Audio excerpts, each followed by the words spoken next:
Ay yung mga restaurant dito sa gilid ng dagat. Maraming tao palagi dito. Everyday yan.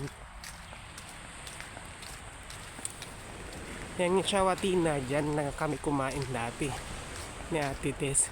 Ito yung mga puno na nakikita ko lang sa videos dati. Palm tree ata ito.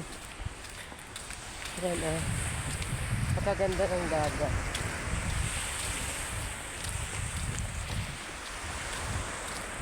Tapos dito yung place ng cable car, yung pagsasakay ka mula dito papunta dun sa tuktok ng bundok.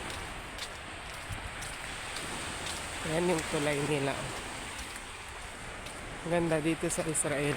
Maski nagbubumbahan, napakagandang mabuhay dito. Mamuhay sa Israel.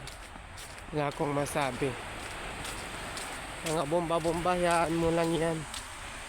Wala nga ang mga bomba-bomba na yan. Yun, ito yung daan hagdan. Yan yung sa cable car. Aakyat ka doon. Cable car. Then yun, yung old na church, ginawang base ngayon ng mga Israeli. Ganda dito. So ayan, nalakad na po tayo papunta dun sa, so punta pa tayo siguro sa Papa Square. Yan, sumikat ng araw. May araw na